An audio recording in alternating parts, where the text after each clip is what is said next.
Կին Փոստանջյան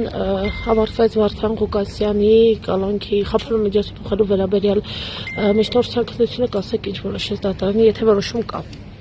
Այո, որոշում կա, որոշման հետ մենք ծանոթ ենք, այսինքն եզրափակիչ մասի բանավոր ընթերցման հետ ենք ծանոթ, որը հրապարակեց դատավորը, որի հետ համաձայն չենք, գտնում ենք, որ դա ակնհայտ անարդարացի որոշում է, դա իհարկե մենք կբողոքարկենք, 3 ամիս ժամկետով երկարացվել է կալանքը և մեր միջնորդություններից միայն բավարարվել է մեկը, դատաբժշկական փորձաքննություն նշանակելու վերաբերյալ, մնացած միջնորդություններին լիարժեք անդրադարձ չկատարեց, բանավոր կարգով իհարկե որոշումը հայտնեց, չգիտենք թղթային տարբերակը ինչ կպարունակի, իր մեջ արդյոք ներառած կլինի մեր միջնորդությունների հիմքերը, թե ոչ, կապված կալանավորման պայմաններից և նաև քաղաքական ենթատեքստից, նախաձեռնված հանրային քրեական հետապնդման, այդ թվում նաև կալանքի այս տեսակի կիրառումը երկարաժամկետ, շարունակական, և թե ինչպես դա պետք է հիմնավորի իր թղթային տարբերակում, ես չգիտեմ,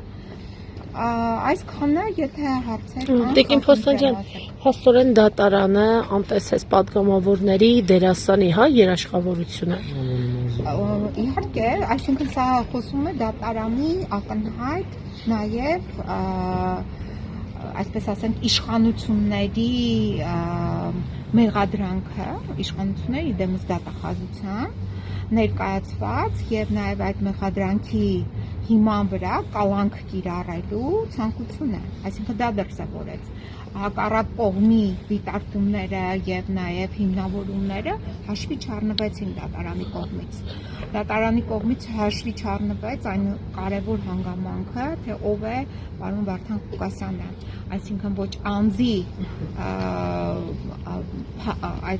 անձին բնութագրող տվյալները և այդ թվում նաև ձեր ասած երաշխավորությունները, այսինքն անձին ոչ միայն հենց այդ երաշխավորությամբ են նաև բնութագրում, ճանաչելով անձին, ամեն մեկի համար չեն կարող մարդիկ երաշխավոր հանդես գալ և նաև դա փաստացի դատարանը հաշվի չառավ և այս տեսանկյունից նույնպես ակնհայտ անարդարացի դատական ակտ է։ Առկա է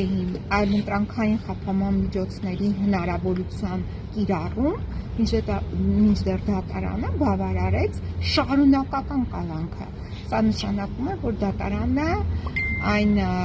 քաղաքականությունն է ըստ էության իրականացրել, որը ցանկությունն է Նիկոլ Փաշինյանի, ես հիշատակեցի, հիշում եք, որ ինչպես է այս հանրային քրեական հետապնդումը նախաձեռնվել, ինչպիսի վաղեմություն ուներ, մարդը դեռ նույնիսկ չէր ծանոթացել քաղաքապետարանի անձնակազմի հետ, ընդունում, այսպես ասած, քաղաքապետարանի պաշտոնի դեռ տեղի չէր ունեցել, չգիտեր ովքեր են, որովհետև այո, պարոն Ղուկասյանը պարբերաբար ընտրվել էր Գյումրիի քաղաքապետ, բայց երկար տարիներ այլևս քաղաքապետ չէր և եկել էր ընդունում էր քաղաքը նախորդ իշխանություններից, ՔՊ-ից և այստեղ նույնիսկ նա ծանոթ չէր ովքեր են քաղաքում աշխատում, քաղաքապետարանում աշխատում, հետևաբար այս պայմաններում, երբ արդեն իսկ Անուշավան Աղաջանյանը, ով արդեն իսկ հենց անմիջապես 2 օր անց միջնորդություն է ներկայացնում, որ պետք է նախաձեռնի օպերատիվ հետախուզական համալիրի միջոցառումներ, այսինքն մենք այս քաղցկեղի ծնունդը տեսանք այդ փաստաթղթերից։